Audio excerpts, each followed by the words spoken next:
فيلمنا بيبدأ مع نيكولاس ودانا وهم عاملين احتفال بسيط بعيد الحب، بس بطريقتهم الكرياتيف جدا. كانوا لوحدهم في مكان هادي كده، ونيكولاس بيقدم لها فراولة كأنها حاجة عادية، بس المفاجأة إنه حاطط جواها خاتم جواز. وطبعا السؤال المنطقي إزاي دخل الخاتم جوه الفراولة؟ محدش عارف، بس المهم إن دانا كانت على وشك تاكلها لولا إنه سبقها وخدها وركع على ركبته وطلب منها تتجوزه. وبعد كده دانا عملت نفسها مصدومة وبتعيط، بس المصور وقفهم وقال لهم معلش يا جماعة، الشمس خربت اللقطة، محتاجين نعيد. وبمجرد ما بدأوا يعيدوا التصوير فجأة سيف بيطير ناحية الكاميرا وبيبوظ كل حاجة، والمصور بيتودع من الدنيا بسرعة الصاروخ. وبعدها سهم تاني بيجي في العريس نفسه والدنيا بتتقلب رعب. دانا تصرخ وتاخد بعضها وتجري على عربيتها، بس للأسف المجرم بيضرب نار على العربية ودانا مش بتسكت، بتجري بأقصى سرعة لحد ما بتوصل لمنطقة فيها زرع وبتستخبى، بس حتى هناك ما سلمتش. سهم تاني بيصيبها في رجلها وبتقع من الوجع، ولما الحرامي أبو قناع على شكل قلوب بيقرب منها بتقوم بالعافية وبتجري لحد ما تلاقي مصنع. بتدخل بسرعة وهي منهارة وتطلب من الأمن يساعدها، ووقتها صاحبنا اللي لابس القناع بيدخل المصنع كأنه ماشي فسحة، وأما الحارس بيحاول يوقفه بيقوم طعنه بالسكينة من غير ما يرف. وبعد كده بياخد السكينة تاني من جسم الراجل بكل برود ويدخل يدور على دانا اللي مش عارفة تهرب، فبتستخبى جوه اسطوانة معدن غريبة وتقفل على نفسها. بس العبقري ده بيشغل الموتور بتاعها، والنتيجة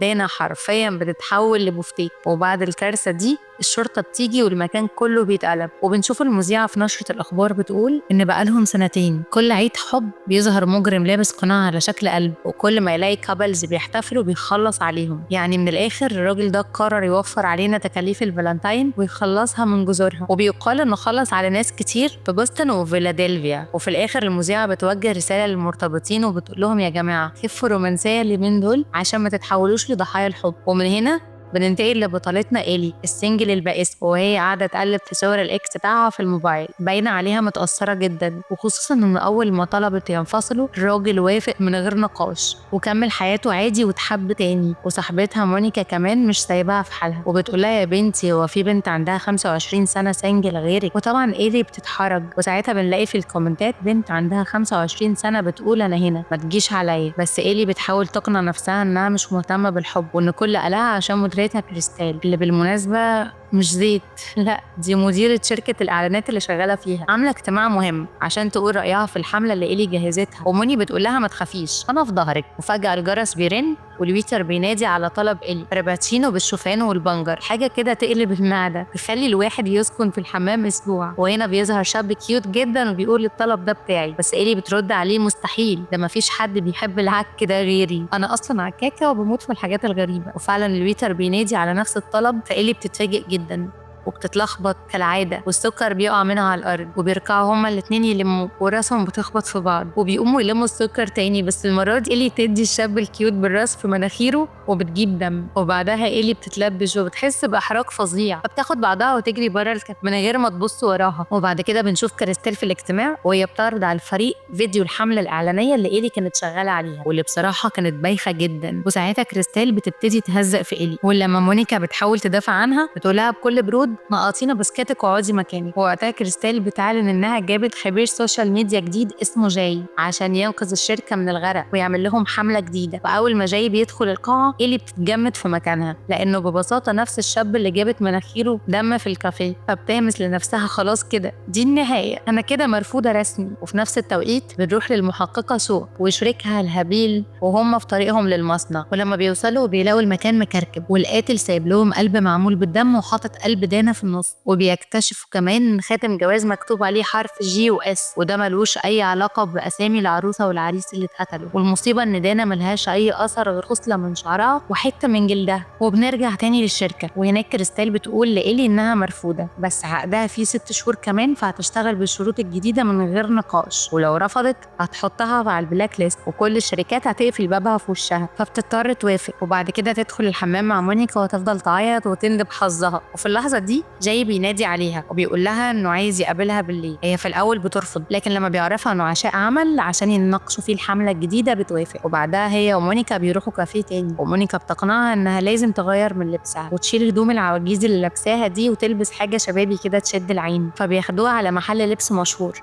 وبتقيس كذا حاجة وكل لبس وكل حاجة أحلى من التانية وبيطلع شكلها حلو جدا. لكن لما بتيجي تقابل جاي في العشاء بتلبس لبسها المحترم كعادتها، والمفاجأة إن جاي بيعجب بيها بالشكل ده وبيحاول يفتح كلام رومانسي وبيسألها لو بتحب أو في قصة حب، فبتردها له رد يفش الغل: مش أنا يا بابا، أنا جاية نتكلم في شغل مش أكتر، ولو حضرتك فاكر إن عشان شكلك حلو أو جسمك عضلات. مش أنا يا بابا، أنا جاية نتكلم في الشغل مش أكتر، ولو حضرتك فاكر إن عشان شكلك حلو أو جسمك فيه عضلات ممكن أضعف تبقى بتحلم. أنا سنجل وهفضل سنجل. وجاي مش بيصدق نفسه: إيه ده، أنتي بلعاني مرارة، كرهتيني في الستات كلهم. أنا ماشي، ما تخافيش، الفاتورة على الشركة مش عليا. وبيمشي سايبها، فبتطلع تجري وراها تعتذر، بس وهي خارجة بتقابل الإكس بتاعها مع حبيبته الجديدة، ولحظتها بتتزنق وبتمثل إن جاي هو حبيبها، وجاي على غير المتوقع بيمشي معاها في التمثيلية وما بيكسفهاش. في اللحظة دي الكاميرا بتروح على القاتل اللي طالع بيراقبهم من بعيد، وبعدها بيركبوا هما الاتنين تاكسي، وإيلي بتشكره بصدق إن ما فضحهاش، وبتقوله إنها مقدرة إنه مستحملها رغم كل اللي عملته فيه. وبعد ما العربية وقفت قدام بيتها نزلت من التاكسي، سلمت على جاي ومشي، بس كالعادة حظها ما بيكملش. وبعد أقل من ساعتين اكتشفت إنها نست المفاتيح جوه الشقة، ولما جاي شافها من بعيد باين عليها متلخبطة فهم على طول إنها في ورطة، فقال للسواق: استناني ثانية، ونزل يجري عليها. ولما عرف إن المفاتيح ضايعة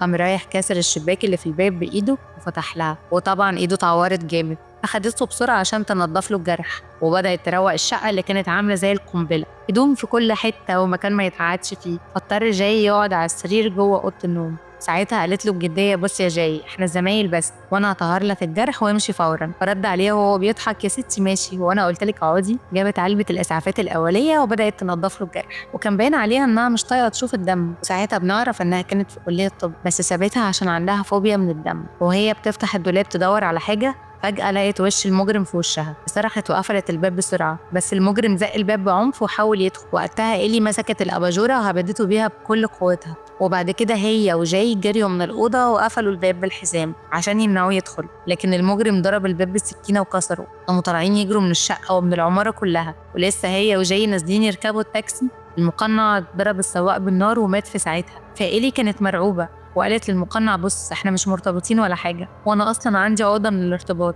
وهو كمان سنجل، ولو مرتبط خلص عليه، بس بلاش انا. بس الواضح ان القاتل ده دماغه فيها سلكين لمسوا، وكل ما يشوف ولد وبنت مع بعض بيقول لازم يخلص عليهم. وفي اللحظة دي جاي حاول يتصل بالطوارئ، لكن المقنع ضرب سهم على التليفون ووقع من ايده. وبعدها المجرم خدهم بالعافية لحد مبنى مهجور، وهناك هاجم إيلي وجاي جرى عشان يحوش عنها. المقنع حاول يخنق إيلي لكن جاي نط عليه وضربه، المقنع سابها ووقع جاي على الأرض وأغمى عليه. وقتها إيلي خدت بعضها وجرت، أصل العمر مش بعزقة، لحد ما وصلت للملاهي. المقنع كان لسه وراها بالخنجر، فدخلت استخبت جوه لعبة، وفجأة شافته قاعد على مرجيحة وبيضحك كأنه طفل، وبتبص تاني تلاقيه اختفى. وفجأة شغل اللعبة على آخر سرعة، وقعت إيلي والمقنع قرب منها عشان يخلص عليها، بس هي ما سكتتش، ضربته بكل قوتها ووقع من فوق. وبعدها هي كمان نطت وجرت وهو لسه وراها ورافع السكينة. وفجأة وصلت عربية الشرطة، وإيلي فضلت تصرخ وتنادي على الضابط، ولما بصت وراها المجرم كان اختفى كأن الأرض اتشقت وبلعته. وبعدها وصل المحقق زاك والمحققة شو، وفضلوا يسألوها أسئلة غريبة حسستها إنهم بيشكوا في جاي، وبيفكروا إن هو القاتل اللي شغال يوم الفالنتاين. وجاي جه في عربية الشرطة وكان باين عليه غضبان، وخصوصا بعد ما إيلي سابته وهربت وسابته يتصرف لوحده. حاولت تقنعه إنها بنت طيبة وضعيفة وإنه قوي وعنده عضلات والمفروض يحميها، لكن هو رد قال: شكرا على كلامك الحلو، بس أنا عامل فورمة عشان أغري البنات، مش عشان أقتل مجرمين وأترمى جنب الناس اللي ماتت. وهي واقفة مصدومة بتبصله كده وبتقوله: هو انت ناوي تغنيلي ولا ايه؟ انا ما كنتش اقصد اصلا. وبعد كده المحققين بيوروها القناع وسلاح الجريمه، وبيقولوا لها انهم لقوا الحاجات دي مرميه جنب جاي، فبترد عليهم وقالت لهم: استحاله، ده المقنع هاجمنا احنا الاثنين. وبسبب حظها الزفت يبداوا يشكوا انها شريكه، وركبوا العربيه اللي فيها جاي ساووا بيه على الاسم، وهي مشت وراهم على طول. وبعدها بنشوف المحقق زاك وهو بيحقق مع جاي، وبيطلع له دبله محفور عليها حرفين اس وجاي، واللي طلعوا بالصدفه اول حرف من اسم جاي واسم ابوه. فجاي قال له: هو انا هتجوز ابويا؟ انا كنت كتبت اسم بنت اختي بالمره. اكيد دي صوت. المحقق ما استحملش الغباء واتنرفز، وشوق دخلت بسرعه تهدي الدنيا وسحبته من اوضه التحقيق. وبدل ما تكمل التحقيق قعدت ترمي عليه بالكلام من بتاع: انا مش مرتبطه ونفسي ارتبط بشاب سمراوي كده واول حرف من اسمه يكون زي. والواد صراحه طيب، ما حبش يكسفها وقال لها: ماشي، بس فكي لي الكربشات دي الاول، دراعي اتخدر. قالت له: استنى شويه كده بالمره نرغي. تعرف إيلي من قد ايه؟ رده قال: من حوالي 14 ساعه. فضلت